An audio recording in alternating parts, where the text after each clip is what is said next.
तंत्र मंत्र से कराई अपने बच्चों की हत्या, फिर हंसी खुशी लाश के सामने बैठकर चाय पी रही थी माँ। अपने बच्चों की हंसी खुशी तोड़े हाथ पैर। नमस्कार दोस्तों, स्वागत है आप सभी का एक बार फिर से।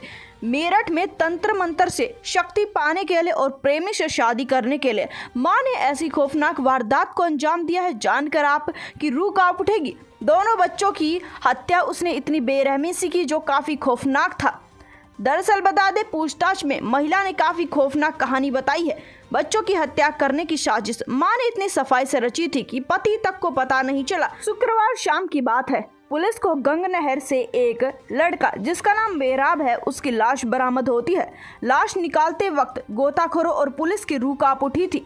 लाश के हाथ पैरों को बुरी तरीके से तोड़ा गया था। वहीं 6 साल की बेटी कैनोन की लाश अभी तक नहीं मिली है। तलाश की जा रही है, ऑपरेशन चलाया जा रहा है। पुलिस ने इस हत्याकांड में शामिल 6 लोगों को गिरफ्तार किया है। इसमें मां निशा, प्रेमी साउद फैजी सहित फौजी भी सम्मिलित है।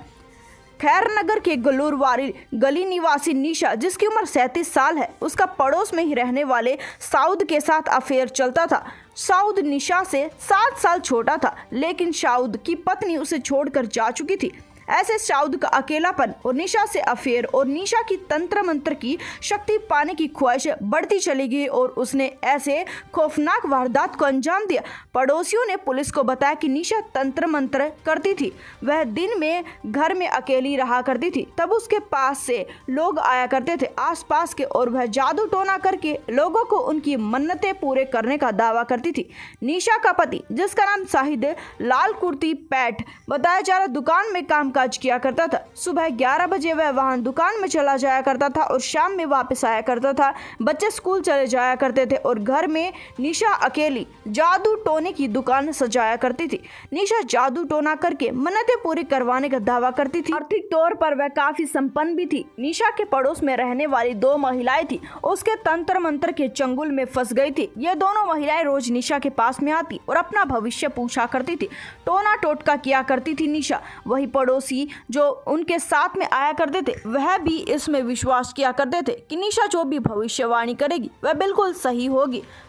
पुलिस के मुताबिक हत्या की वारदात बुधवार यानी कि 22 मार्च की शाम की है। निशा के सामने दोनों बच्चों को नशे का इंजेक्शन देकर बेहोश कर दिया गया।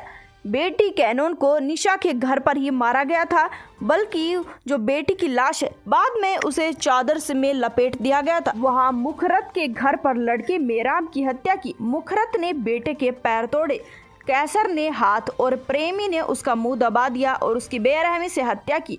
फिर उसे बेड के बॉक्स में छिपा दिया। बच्चों के हाथ पैर को बुरी तरीके से तोड़कर लाशों को बक्से में पैक करके नहर के पास में लेकर जाती है, नहर में बहा देती है। पूछताछ में हत्या में शामिल हुई महिला ने बताया कि किस तरीके से उसने दिल दहला देने वाली वारदात को अंजाम दिया। महिला बताती है कि सब कुछ पहले से ही तय था कि दोनों बच्चों के हाथ पैर पकड़े जाएंगे, उन्हें नशे का इंजेक्शन दिया जाएगा, उनकी गला दबाकर दम घोटकर हत्या कर दी जाएगी।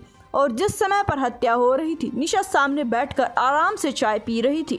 इसके बाद में लकड़ी की 2 पेटियां ली जाती हैं। इन पेटियों में अलग अलग दोनों बच्चे के शवों को हाथ पैर तोड़कर डाला जाता है। आरिफ ने लड़की के शव वाली पेटी को गाड़ी में डाल दिया। उसने हत्याकांड में मां निशा, पड़ोसी साउद फैजी और पड़ोसी साद आरिफ, पड़ोसी मुख्तर एवं कैशर को गिरफ्तार किया है। इसके पास से हत्या में इस्तेमाल हुई जो भी सामान है वह पुलिस ने बरामद कर लिया है। पुलिस के पास में जब बच्चों की गुमशुदगी की रिपोर्ट जाती है, पुलिस सीसीटीवी फुटेज चेक करने लगती है। एक फुटेज में लड़का खेलता हुआ मिलता है, बाकी किसी भी फुटेज में बच्चे कहीं पर दिखाई नहीं दे रहे। माता पिता और रिश्तेदार सहित सबकी कॉल डिटेल निकाली जाती है। कई अनजान नंबरों से लंबी बातचीत किया करती थी।